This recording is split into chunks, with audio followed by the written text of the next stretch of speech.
And welcome back to American Agenda. I'm Heather Childers along with Joe Pinion. And we do have some breaking news to report to you regarding New York Governor Andrew Cuomo. We've been following this story for everyone in terms of how they left out a significant number of deaths related to the nursing home scandal here across the state. It was a difference of about 40%, I believe. Right.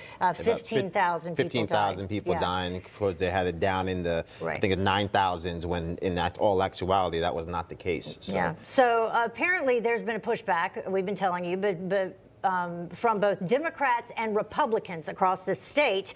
And we're just getting word that one of those Democrats who originally spoke out against Cuomo and said that he needs to be investigated, that he should resign, was Assemblyman Ron Kim, once again a Democrat. And he has now come out and said that last week, New York's Governor Cuomo called him while he was giving a bath to his young children and threatened to destroy him.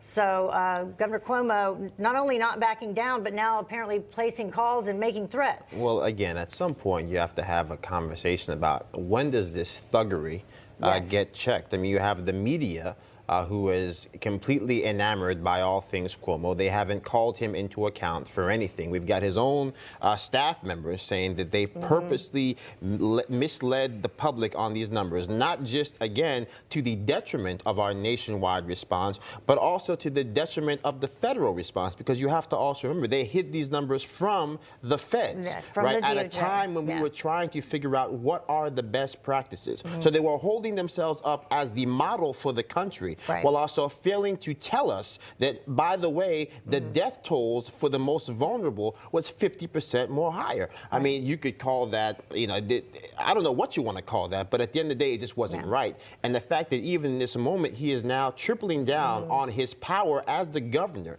to threaten a legislator to say that he can destroy him, it's beyond the pale. Yeah, I mean, he said in that press conference that we listened to misinformation that resulted in a void. He called it a void. He also doubled down on his comments about people are still going to die in nursing homes, blaming everyone except himself, not taking responsibility. But then there are these polls that have come out here in the state of New York specifically, and people have not lost faith in him. So it's amazing the difference that media coverage can mean, because we do know his brother, his younger brother, works over at CNN, and they have yet to address this issue fully. We'll see if those numbers in terms of Governor Cuomo's favorability change once more people know the facts of the situation, which is, in fact, they hid those numbers because the Trump administration at the time had launched an investigation by the DOJ in at least 3 different states, New Jersey and New York included, into the deaths in nursing homes across those states. Well, I think to that point about the media, when you have to really focus on the fact that what is the world that we're trying to build here? These same individuals who say that they're tired of the divisiveness in our public discourse, that they want accountability from people who are elected, time after time, this selective outrage. When you have some people who are so obsessed with every single tweet that President Trump sent out, and yet here we have somebody who literally lied to the public.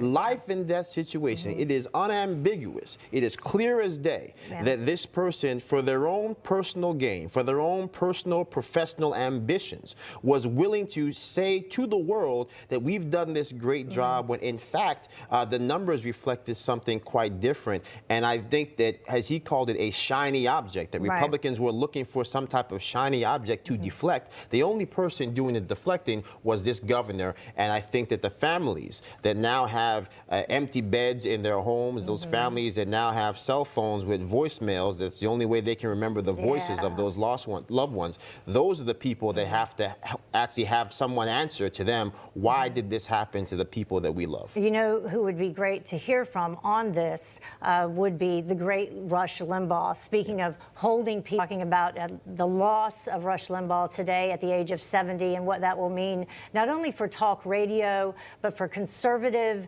media sources like ours. I mean, I do believe that if Rush Limbaugh had not been the powerhouse that he was and that he became, that Newsmax, Fox News, OAN, all of these organizations would not be what we are today. Yes, it truly is in many ways the end of the era. But coming up, we'll be continuing our coverage of the death of Rush Limbaugh. When we get back, you're watching American agenda. Hi, Emma Reckenberg here. If you like this video, there's a whole lot more to see on Newsmax TV. You can watch for free right here on our YouTube live stream and be the first one here each time our experts break down real news. Just hit that subscribe button, ring the bell icon, and stay with us on America's fastest growing cable news channel, Newsmax TV.